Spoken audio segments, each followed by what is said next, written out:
Este episodio llega gracias a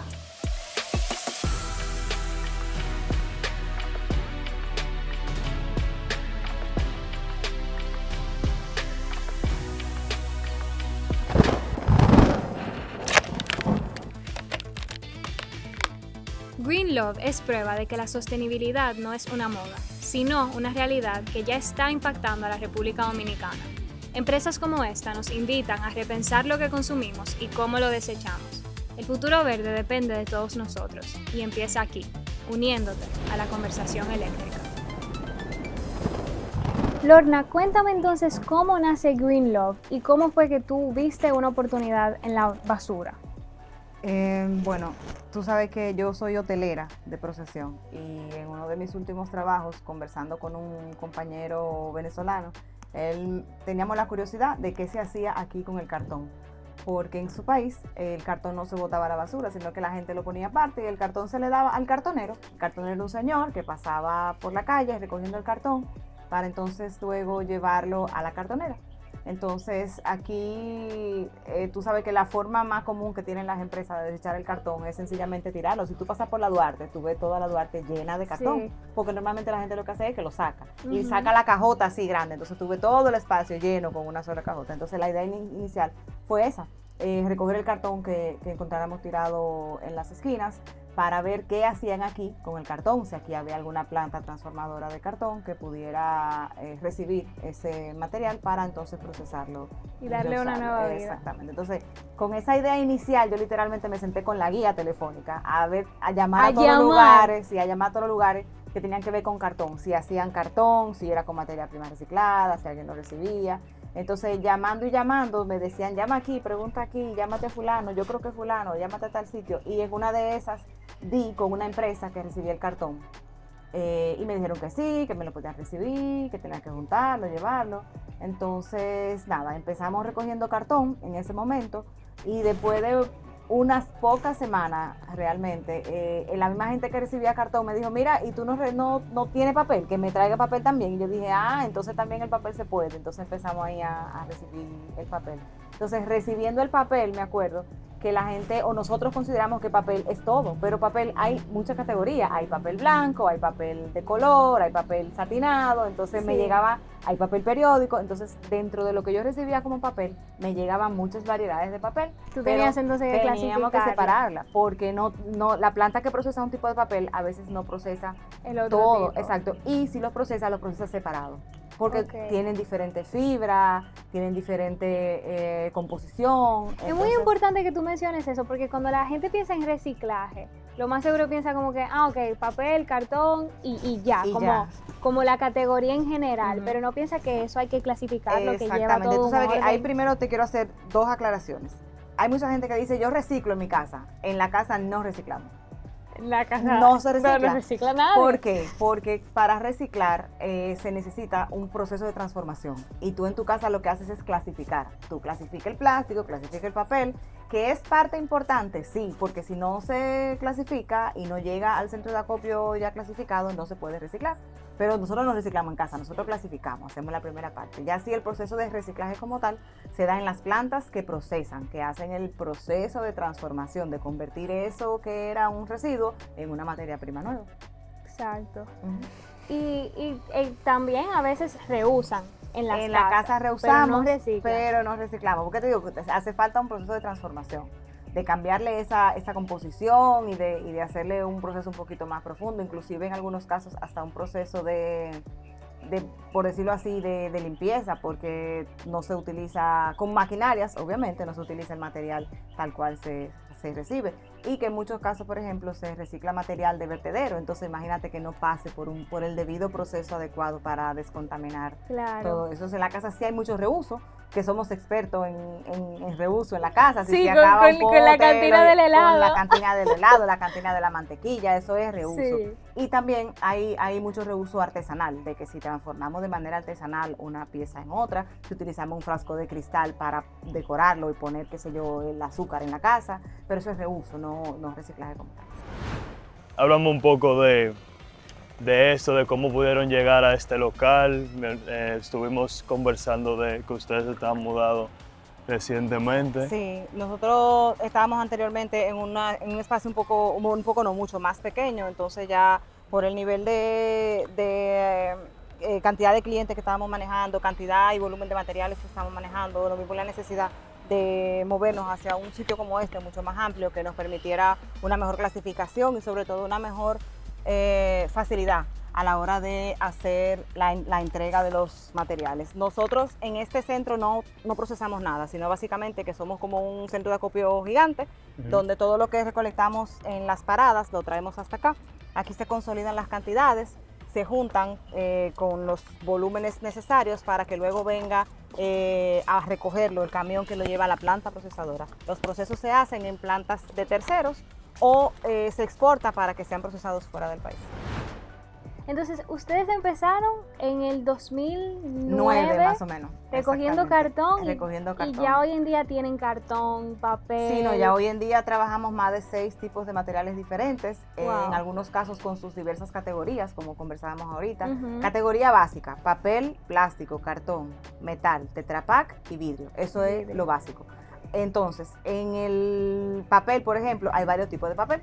En el cartón hay varios tipos de cartón. Ejemplo clave: una caja de cartón normal, la que viene, por ejemplo, la caja de cerveza, que es una caja marrón, mucho más grande, a diferencia de la caja del conflé, que es una cajita un poquito más sencilla. Son cartón, pero uno es de una forma, uno de un tipo, uno de otra. Papel: tenemos papel bond, y en el papel bond tenemos de color y blanco. Tenemos papel satinado, que es como el papel de las revistas y los encartes, que brilla.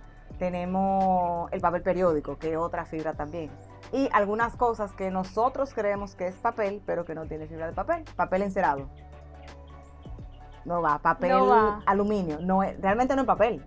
Pero le decimos, exacto, entonces hay mucha confusión en ese sentido. Hay materiales que no se reciclan, hay materiales que sí. Hay materiales que si tú los combinas con los que sí son reciclables pueden dañar el proceso. Es como que tú estés haciendo un bizcocho y en vez de echarle azúcar, le eches sal. Dañate la cosa, claro. Exactamente. Entonces, esos son los 6 tipos de materiales convencionales que nosotros podemos recuperar a grosso modo. Sin embargo, hay otros tipos de materiales que quizás se generan de manera bien específica, que no es algo que nosotros generemos de manera común en la casa. Sin embargo, hay industrias que por su tipo de trabajo sí lo generan, que también podemos reciclarlos o recibirlos más bien. Hay también materiales peligrosos que no se reciben de manera convencional en los centros de acopio porque requieren otro tipo de cuidado, y esos se reciben solamente bajo condiciones específicas.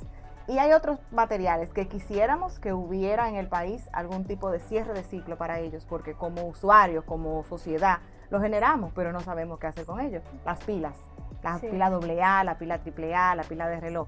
No tenemos nada que hacer con ellos aquí en el país. Las lámparas, los bombillos que se queman en la casa. Hay bombillos más eficientes, menos eficientes, que duran más, pero en algún momento se le agota su vida útil, entonces no tenemos dónde llevarlo. Medicamentos vencidos, no tenemos como sociedad. Se me dañaron unos medicamentos y no sé qué hacer con ellos.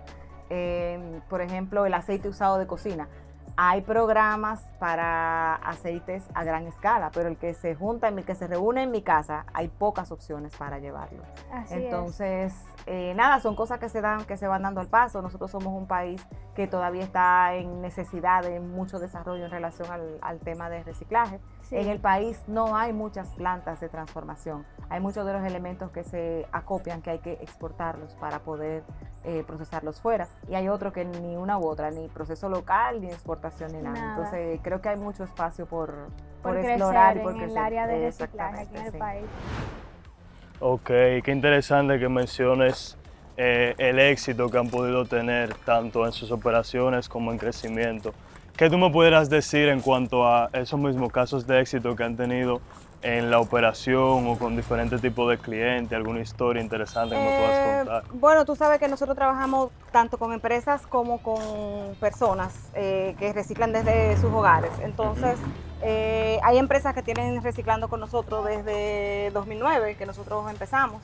Y en el historial y el registro que nosotros le mantenemos, ellos tienen su historial de cuánto han ido reciclando desde el inicio de su proceso con nosotros hasta el día de hoy. El reporte también les da una cantidad equivalente de beneficios ambientales, es decir, cuántos árboles han salvado a lo largo de ese tiempo, qué cuánto CO2 han evitado, cuánto espacio en vertedero han evitado. Y son cosas que se ven, o sea, que marcan un antes y un después de cuando no lo estaban haciendo a cuando se lo están haciendo, porque se dan cuenta de la cantidad de desechos que estaban generando para mandar a vertedero, que ya no lo están haciendo. También hay empresas que han podido completar sus certificaciones a través de demostrar que están llevando un proceso de clasificación y entrega diferenciada de residuos.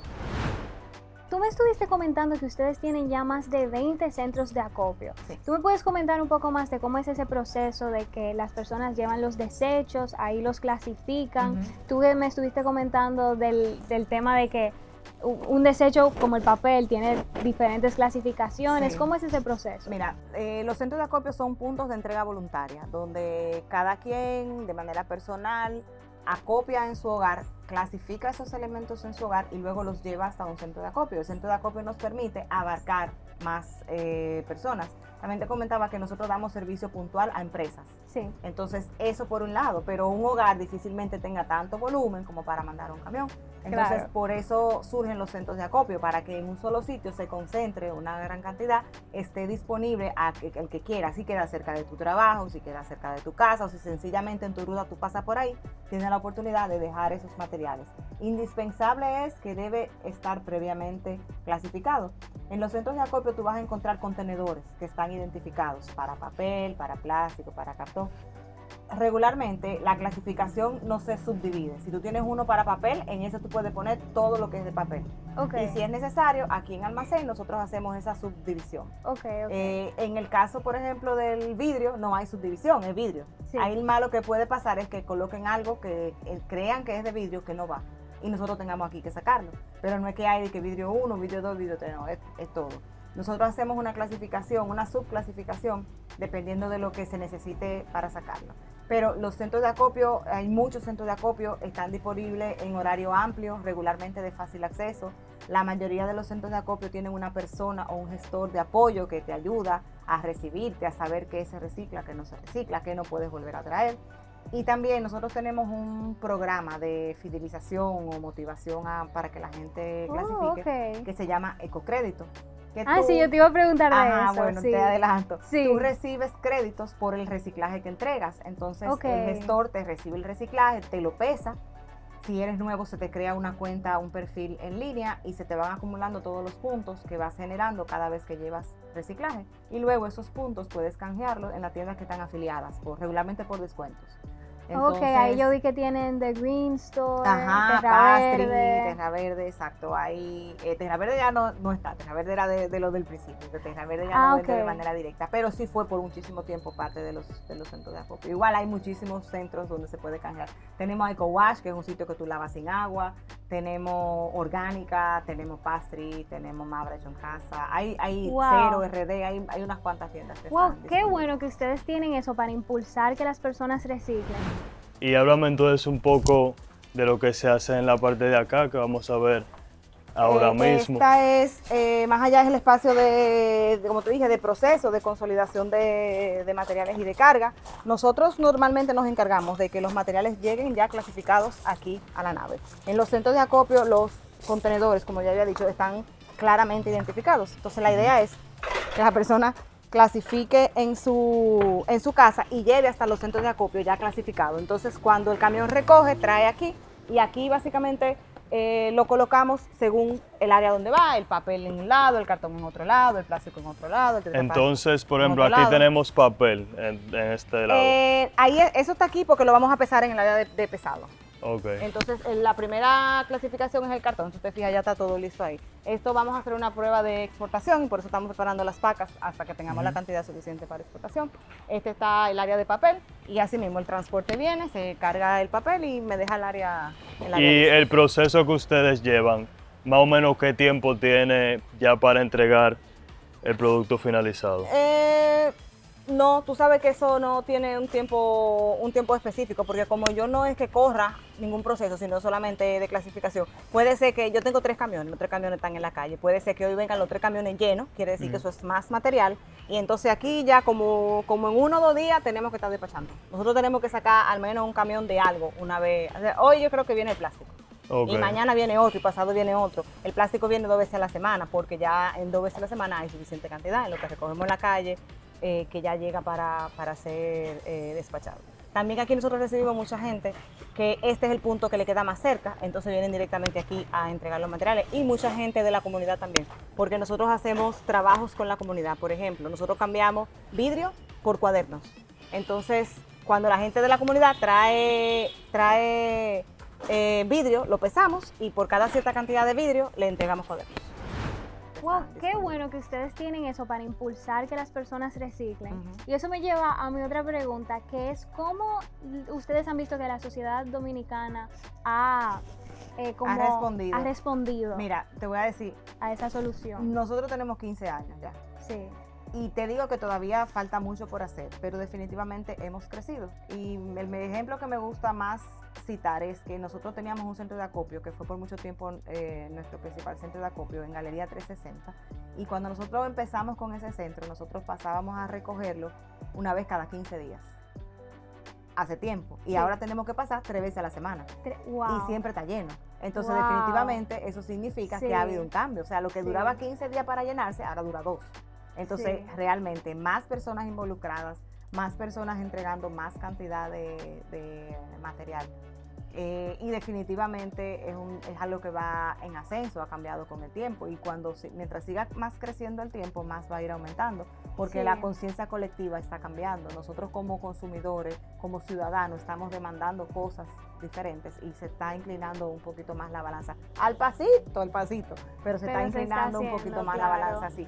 Si tú te fijas, antes no había limpieza de costas. La limpieza de Costa Nacional fue la semana pasada y bajo el clima como estaba, había personas haciendo limpieza de cosas. Entonces, se está moviendo la conciencia, a déjame ver si puedo evitarlo, si puedo reducirlo, si puedo no generar el desecho, y si lo estoy generando, déjame ver si puedo reciclarlo. Hay personas que son tan a detalle que te pongo el ejemplo de que tú ves una cosita plástica con la que amarran el pan, que no es el alambrito, es una cosita plástica como una cosita plástica cuadradita. Ajá, que entra a la cuadradita, funda. Yo he sí. tenido personas que me traen una funda. Entonces, ¿qué tiempo y Llena qué de nivel de eso. dedicación tú tienes que tener para juntar una funda de esos plastiquitos que son del así? pan? Wow. Exacto. Entonces, Sí. también una oficina que me entrega un sobre manila grande lleno de grapa. Sí. O sea, ¿qué Wow, tiempo tú lleno de tienes lleno de grapa? grapa? De la grapa que han quitado en algún momento, de algún expediente, de algún papel, la van juntando y me entregan una cantidad que tú dices, wow, o sea, Sí. ¿qué tiempo tú tienes que durar para juntar eso? Entonces, se está creando conciencia. Creo que a pesar de, todavía falta mucho esfuerzo en las escuelas. Sí. Pero como digo una cosa, digo la otra. Así que hace 15 años cuando yo empecé, yo fui a un colegio y empezamos con la clasificación en ese colegio. Y estudiantes de ese momento que ahora están trabajando y que están en posiciones de toma de decisión, me llaman y me dicen, mira, cuando yo estaba en el colegio, hace tanto tiempo, empezamos con ese proceso y ahora yo quiero que ese proceso se haga aquí donde yo estoy trabajando, que no lo tienen. Entonces, Wow. ¿qué quiere decir? Que también estamos sembrando. Sí. Porque eso que se hizo en ese momento, en el proceso escolar, está rindiendo frutos ahora, de que esas personas que están en toma de decisión aprendieron esa conciencia, aprendieron esa importancia y ahora quieren seguir replicando la acción. Sí. Y ojalá que en algún momento todos los colegios, todos los estudiantes hayan pasado por ese proceso y que cuando tengan en su poder la toma de decisión, elijan Claro. ese Sí. camino. Sí, y ahí se ve lo importante de concientizar a la sociedad dominicana, Ujú. porque, o sea, digo yo, si tú tienes la opción de darle una segunda vida y Ujú. de ayudar al planeta Tierra con la basura, que es algo que tú no vas a hacer nada con eso, Ajá. puede ser que te tome un poco más de tiempo, sí, clasificarlo, ir al centro Ir de al centro de acopio, acopio. pero Si tú supieras que en verdad es que no hay excusa. Lo primero es que todos generamos desechos desde el primer día de más, no hemos nacido y estamos generando desechos, porque la cantidad de placas, sonografía, papel, cajita de medicina que se generan durante el proceso de gestación Sí. ya son desechos. Entonces, no hay de que no, yo no genero, y como yo no genero, yo no voy a tomar ninguna acción. No, todos generamos desechos. Entonces, lo segundo es que siempre hay una opción. Tú decías que te va a tomar quizás un poquito más de tiempo clasificarlo en casa y llevarlo a un centro de acopio. Todavía, si tú no tienes la oportunidad de llevarlo a un centro de acopio y tú en tu casa separas el plástico del vidrio y lo sacas a tu basura, el reciclador informal que pasa por tu frente lo va a encontrar clasificado y se lo va a llevar y esa persona le va a dar una segunda vida. Y la parte del vidrio, ¿dónde la podemos ver? Vamos caminándose ya. Ok. El vidrio nosotros lo exportamos. Ahora mismo trabajamos con una empresa que se encuentra en Costa Rica. La misma empresa tiene una sucursal por allá por Guatemala. Entonces vamos a ver ahora que el vidrio está clasificado por color, porque para exportarlo lo procesan por color. ¿Y por qué lo procesan por color? Porque imagínate que si es blanco y tú lo ligas con verde, ¿cómo hace una botella blanca otra vez? Entonces tiene que estar clasificado según el tipo de producto que ellos vayan a hacer. Entonces nosotros tenemos este espacio donde regularmente tratamos de que la botella se rompa, porque para exportarlo tiene que estar roto. Y lo clasificamos por color y luego viene la patana y hacemos la carga. Okay. Nosotros hacemos una separación de las botellas que se pueden reutilizar, quiere decir que no están rotas o que son de una marca que sí puede reutilizar. Todo el mundo conoce la marca que más botellas aquí recupera tiene como una logística inversa para recuperar las botellas y volverlas a utilizar. Sin embargo, si esa misma botella ya se rompe, ya a ellos no les sirve, sino que va a lo que es reciclar. No es lo mismo reuso que reciclar. Claro. Más allá de la recolección, ¿qué tanto enfoque ponen en la educación ambiental y en cambiar la mentalidad de los dominicanos? Sí, tú sabes que como yo comentaba hace poquito, es indispensable la educación, hay que trabajar en un cambio de cultura. Entonces, para lograr eso, nosotros colaboramos con varias personas que nos apoyan para llevar educación a los centros educativos y tratar de explicar y exponer cuál es la situación actual, qué hacer para cambiarlo y cómo se puede hacer. Hay una cosa crucial y es que no podemos tener una logística sin tener la educación, ni tener la educación sin tener la logística completa, porque tú no haces nada diciéndole a la gente clasifica, clasifica, clasifica, y cuando la gente dice ok, quiero clasificar, pero ¿dónde? O ponerle los contenedores a la gente y no explicarle, porque tenemos los contenedores grandotes con una identificación de mi tamaño, pero la gente no sabe cómo. Entonces la logística y la educación son dos cosas que deben ir de la mano.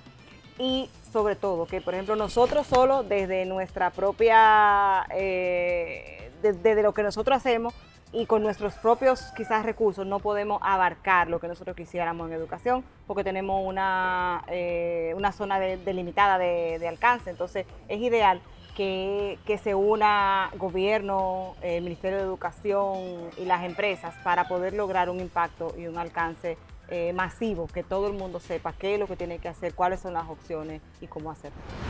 En cuanto a cómo ya el gobierno maneja la basura, ¿ellos hacen algún tipo de clasificación o ya esto es algo que se maneja en empresas privadas? Normalmente en empresas privadas. Creo que el gobierno todavía no tiene un plan, al menos nacional. El gobierno ha hecho programas puntuales de incentivo y quizás planes pilotos de pasar clasificado, pero no hay nada a nivel país completo que se pueda manejar. ¿Y ustedes han pensado? Sí, pero cuando tú lo ves ya a ese nivel y tiene tantas implicaciones políticas y esa parte, porque ley tenemos, la ley 6400 es del 2000.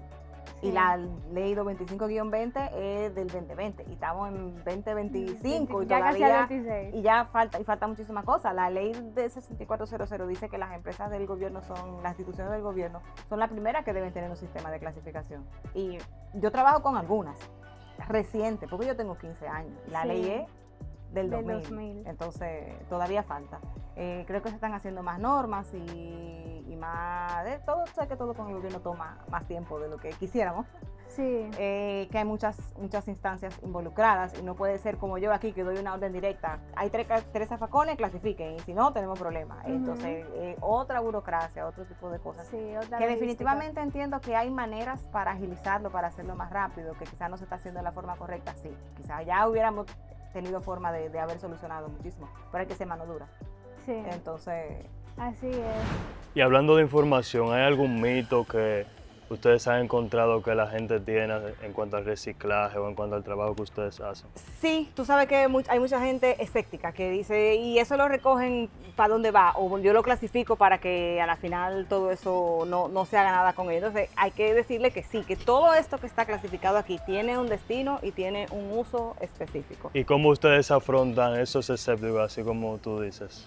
Bueno, enseñándole pruebas de que lo que nosotros estamos haciendo, de lo que se puede hacer. Mira, por ejemplo, el techo de nosotros está hecho de tetrapás reciclado. Mucha gente todavía no sabe que el tetrapás sí se recicla. Y sí se recicla y sí se hace un mundo de cosas con ellos, mostrándole a la gente cuál es la trazabilidad de eso que nosotros hacemos. Mucha gente dice, no, eso ustedes lo recogen para después lo tirar al vertedero. No, no lo recogen para tirar al vertedero porque hay una trazabilidad desde el momento que nosotros lo recibimos hasta su destino final. Ok, qué bueno escuchar que aparte del trabajo que ustedes están haciendo aquí, también hacen un trabajo en cuanto a la educación y sobre todo informar, que es una de las, yo diría, secciones más importantes en cuanto a no poder hacer un cambio. Así es. Y háblame entonces ya a futuro, ¿qué planes ustedes tienen de aquí a 5 años, 10 años? Tú sabes que yo estoy trabajando en ver qué opciones hay para recuperar algunos materiales que nosotros no estamos recuperando en este momento. Entonces quisiéramos incorporar a la red de recogida esos materiales que todavía de forma normal no podemos, como por ejemplo la parte textil. No tenemos todavía un cierre de ciclo para la parte textil y eso es algo que nos gustaría explorar en un futuro cercano, más de lo que quisiera, porque el residuo está. Entonces lo que nos falta encontrar es qué destino darle a eso. Entonces ese sería uno de nuestros planes más cercanos. Y ya por último, ¿qué mensaje le darías a la audiencia que nos escucha? El mensaje que siempre me gusta dar es que siempre hay algo que podemos hacer, no hay excusa. Todos generamos desechos y siempre hay una opción que podemos hacer. Siempre hay algo que podemos hacer. Así que ya saben, como dice Lorna, siempre hay algo que podemos hacer. Entonces, nada, muchas gracias por tomarse el tiempo, compartir con nosotros y por Gracias a ustedes. ser una amable e increíble host aquí en las instalaciones de Green Love. Muchísimas gracias. En un país donde el manejo de los desechos sigue siendo un gran reto, hay iniciativas que nos demuestran que sí es posible cambiar la historia. Hoy llegamos hasta Green Love, una empresa dominicana que desde 2009 convierte lo que muchos llaman basura en nuevas oportunidades para el medio ambiente, para las comunidades y para el futuro sostenible de la República Dominicana.